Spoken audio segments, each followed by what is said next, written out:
it was presented to the Solid Waste District Board at our last meeting. And I thought the thing that really stood out in my mind, and I'm saying this because you've reviewed it and find it, language is fine and all that. I just had a concern about this joint board because I just don't think we've done it. So, well, Matt Shipman told me this agreement had been done in the past, so I kind of read it in that light too. But you say you don't think it's been done in the past, or in the 6 years that I've been there, I know that this joint board has never met. It's supposed to be a representative from the commissioners, council, and then the solid waste board meet yearly or semi-yearly. Is that, Don? to satisfy the requirements of IC 36-1-7-3, if and to the extent applicable to this agreement, the county and the district hereby establish a joint board comprised of 3 voting members to supervise recycling fee collection process provided for this agreement. 1 member of the joint board shall be appointed by the Whitley County Commissioners, 1 member shall be appointed by the Whitley County Council, and 1 member shall be selected by the district. All members so appointed shall serve until replaced by the appointing body. In no event may the joint board fill any vacancies. The treasurer and the auditor also serve as ex officio members of the joint board, but shall not be entitled to vote. The duties include, they shall meet at least, I'm going to paraphrase here, the joint board shall meet at least annually prior to October 1st to review the recycling fee collection program, monitor compliance, recommend county collection charge. So I guess in my 4 years, I always thought that was something the solid waste board did. So if we're going to have this agreement, then we're going to have to do it. We're going to have to. My understanding has been represented to me, and I haven't, spent the time to research it for you guys, and I can, but that it is required by statute. Yes, So I think that's what Matt said. If Matt said it, I'm accepting what Matt said at face value. So, but I will go back and look at the statute and find out what. Well, we've certainly blown the October 1st date, so that's not really an issue.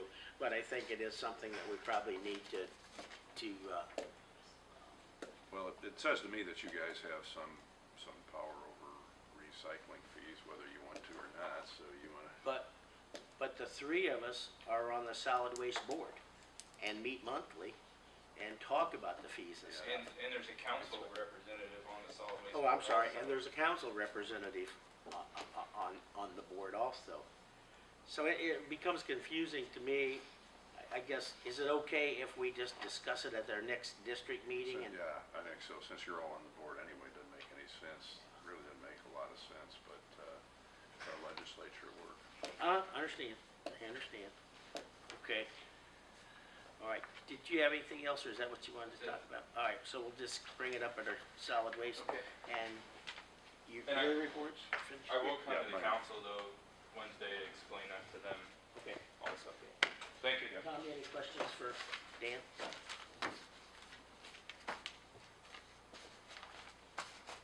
Anybody have questions? Okay. Thank you. Yeah, no, I'll wait for you. I saw you were on the list. So. Yeah, we'll move right to Scott, Ted. Okay, I'm here today to present 2 things. The first one would be the junk and trash ordinance violation. I got notification from Dan's office that they've had a default judgment for Paul Shaw, residents on State Road 114, and that the court was asking for a total amount of that cleanup charge. Correct. So I sent bids to all of our local excavators that are licensed in Whitley County. This is the only bid I got from Shankster Brothers for a $5,000 total to clean that property of the junk and trash violation. All right. And so my job here today is see if you accept that, then we can present that to the court and then allow the contractor to clean that up. Okay. A comment, I I would ask I'd ask any bidders to put on their bid somewhere the location. Oh, okay. Because when I see this bid, but I have no idea what it's for. I can have them resubmit it. No, no, just ask them when they submit one, you know, because we got a couple of different things Yeah, going they on just here. name us as the address. Yeah, so, yeah, the address. Okay, so, I know we go through this. Where's the 5,000 come from? We have an unsafe building, line item. How much do we have? Well, what happens is we spend the money out and it gets put on their tax bill and then they Oh, pay it I back. see. And we have been Reimbursement reimbursed for of prior Okay. ones. All right. So it might show negative for a while, but the money always comes back to you. Do we know if we still have negative out on any of the ones we've done, or have they all? Not that I'm aware of. Oh, that's great. Yeah, I think we've gotten paid for everything, including our meth houses, and that's why I have another one. But, yeah. So do you believe 5,000 is a fair price for that? It just seems a little high for me and, Seemed like a lot of money, didn't it? yeah. There is probably at least 3 large industrial-sized dumpsters full of construction material on the property. And I know they cost usually $500 to $700 to rent those out. The time to do it, plus the tires and everything that are there, it's probably about 2.5 acres with the stuff that's, a lot of it's partially hidden by weeds. In my best guesstimate, it probably is a little higher than normal. But I don't know how else we resolve the issue if we don't. If the county were to possess the, or go on tax sale, I think it could be sold for $5,000. It does have a house and a somewhat garage on it. I don't think you got much choice when you only get one person who bids on it. I know, but you know, you've got somebody that's got problems anyway, and I just hate to pile on. This person, Mr. Shaw, has never responded to any of our certified mail or anything. Anything from the lawyer's office, never responded phone call or letter whatsoever. So they just totally blatantly live ignore there? us. Yes. So what happens when this equipment moves in? Are you gonna be there? If they have an issue with it, usually contractors told to call the sheriff's department if they are Okay. being harassed with that. But yes, then I would show up with the paperwork and the sheriff's department allow them to continue. We've had that happen once before. We've had that last happen. couple, yeah. And it worked out ultimately. Be sure you wear your badge. Yes, sir. Yeah, Right here. Black That's jacket. black jacket. All right. Going out there and getting shot. Do we have a motion to approve Shankster's bid of So $5,000? moved. I'll second. Motion second. No further discussion. All in favor, raise your right hand. Opposed, same. The second item I have here I'm sorry, is. I need to ask it. Now, does this go to the council on Wednesday or? No? Okay. All right. Go ahead then. I apologize. The second item is a third methamphetamine home that's gone for foreclosure. This happened in August of this year. It's on Staunton Avenue in Cherubusco within the incorporated town. At the time of the arrest, the individuals living in the home indicated that they would be letting the home go back to the bank. There's not been any posting from the bank at all yet, including today, on the property. So what we have done in the last 2 situations, which we have been reimbursed for, but usually takes about 18 to 24 months, is to pay for the testing provided by Concentra Health, that you have a copy of that. And then we know for sure whether the house is actually contaminated or not. And if it is, then we can hold that lien on that property until it's cleaned. And that way we know it's not resold to somebody unknowingly. And just so you know, we have been getting a lot more phone calls from mortgage companies and individuals looking at homes, especially foreclosed homes, about whether it's been methamphetamine houses. So the word is getting out that, hey, you need to be careful what you're buying. So this ensures that we have some supervision over the issue. And again, this just goes on the tax bill and it's gonna have to be paid eventually. Right, like I said, it takes about 18 months, then Yes. the bank is notified from our auditor's office, and then they pay it. So what you would be looking for here is a motion to hire Concentra to investigate it. Yeah, they're gonna sample the home to see whether there are levels higher than the state allowed levels for methamphetamine precursors. Okay. And this is the company we've used twice before. Okay. Any motion? I'd make a motion that we accept, that Concentra Health Services, will,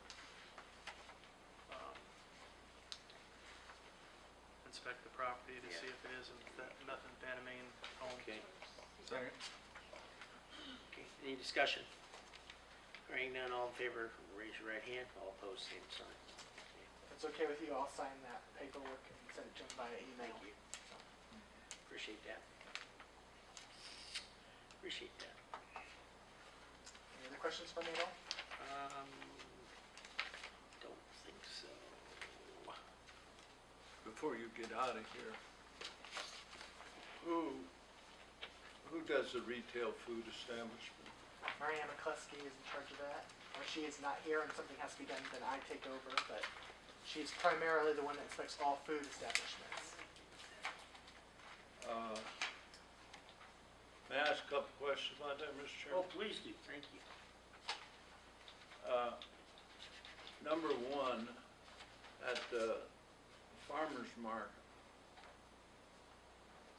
do those people have to have a permit to sell things? Well, it is complicated. If they are what's indicated under state law as a home-based vendor, which means they are making out of their home products that are not potentially hazardous under the food code, I read then they don't have to have a license from the health department to sell at the farmer's market, like uncut vegetables, fruits, home-baked breads and things like that that don't need refrigeration. They would usually have to have a permit from the farmer's market board to sell, obviously, but not from the health department. If they're producing meats or anything that is potentially hazardous, like cut vegetables or fruits, cream pies, things like that needs refrigeration, then yes, they'd have to have a permit from us and an inspection at their facility. Okay. Who checks those, Marianne? Marianne's, that's her job to check that. Okay. How about, and I see what it says about this also, and it includes roadside stands. What about individuals out who have a small market to sell goods there? And you know that they don't produce them all, but they get them to somebody, bring them in, though, because I've had questions on this, and I don't know what to tell them. So what you tell me now, I'm going to quote you. Okay. Okay. If it's an individual's personal property that they're doing that, and they've got permission from the business to sit there, it's not under our purview to inspect them. If it's, like I said, uncut vegetables, things like that. If they're making it a business, say they set up a shop and it's by the road, then they would have to be inspected. If it's a permanent place establishment, then it becomes something like Kroger's or Scott's. Well, you lost me when you said if it's their business. Right, if they make a permanent They're- establishment, like a structure, and they make that a business, where they sell and produce things out of that business, then that's gonna become no longer a roadside stand. Roadside stand would be an unincorporated type of issue where they just put up a tarp or, something, a covering, and they sell it by the road. Here and there, not 365 all the time. Okay. Who would check a considerable large flower establishment? That's O-W-E-R, not O-U-R, flower. But flower establishment where they pot these flowers and sell them to places like Meijer, Walmart, those places.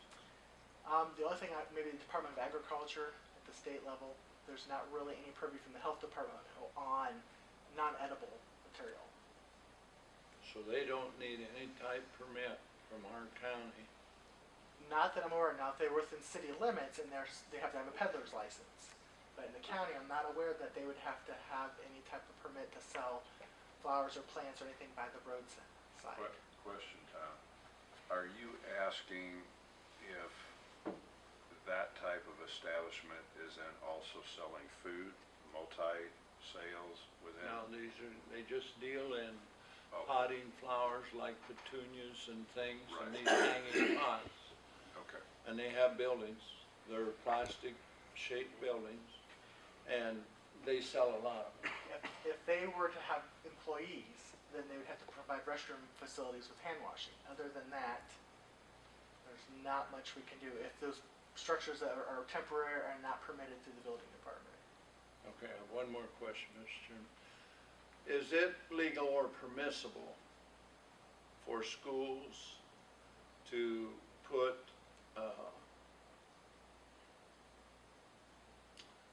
a rule or regulation and say, you may not bring cookies in for your birthday?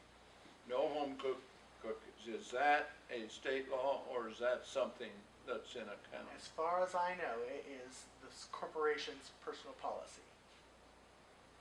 I'm not aware anywhere in the state law that says that, indicates anything about school menus or anything about that at all. I do believe it's a personal policy of the corporation for liability issues. Well, if you want school menus, you better call Mrs. Obama. She's got them for you. As far as I know, you have to bring an wrapped thing that you purchase at the store, because that way they've been previously inspected and not touched by. I was wondering. You can bring them for yourself and eat them on your own lunch, but you cannot disperse them among You students. can't hand them out. That's the policy of the, How about in the classroom, just as a treat? as far as I know, that's a policy of the school board that you can't do that. But it's not a state law that I'm aware of. Thank you, thank you. But I wanna go back to the flower business for a second. Forget health department, I understand that, but wouldn't that be a business and have to be zoned business? Possibly, and you may, if you want to find out whether the zoning board has already given that a variance or not, you can, or a special exception, whatever they call that. There are certain things in the zoning that allow you to have a home-based business that would not necessarily have to be zoned that way. But however, if you have a large acre-plus area that you're using as a flower bedding or trees, produced plants, things like that, if other nurseries have that license or exception, then they should as well. And we'd have to just file a complaint with the zoning board. Okay, now I'm shifting back to health Yes, department. okay. Not your area, I guess, but this was given to us. Right. This is just for our review because this is a question. Is this just for our review? Because if I read it right, the health board hasn't passed it yet. As far as I know, I'm not aware that they've passed it. I think that it needs to be legally reviewed. If it's okay, then it'd be presented to the health board and then to the commissioners. That's what I'm thinking. So we don't have to take any action on it right now. Not that I am aware of. I mean, was it passed through me? I'm licensed to Right, inspect I them, understand, but when I go back and read, maybe it was Dr. Hatcher's. Dan has your office Yeah. review the food. Feel free to I've got copy it. this to any government official who needs it, but make sure they know this is just from a health board committee to the attorney. Yeah. After attorney reviews changes, full health board has to review and approve before forwarded to county government. So, well. have you seen it? I have, if you hand it to me, but and I haven't responded to it other than I've read it a couple times, and there are some policy issues in this. I'll Okay. just alert you to them. Okay. For, I mean, it's pretty straightforward, and I think it's fairly understandable, but there is,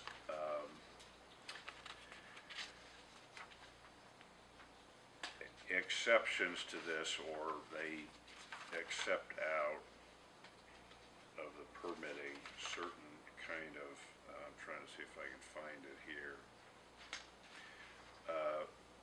They have this, they establish the permit process and the fees, and then there's some exceptions. And this is what I'm thinking, I read this, and I thought, well, maybe the commissioners maybe need to be kind of aware of what, I'm not saying that anything's wrong here, but number one, there's a permit and fee exemption, both a permit and fee exemption for those things operated by religious, educational, or charitable organizations. Now, that's fine, and I think that's for bake sales and stuff like that religious organizations often do, but when we understand certain people that we're dealing with, like in these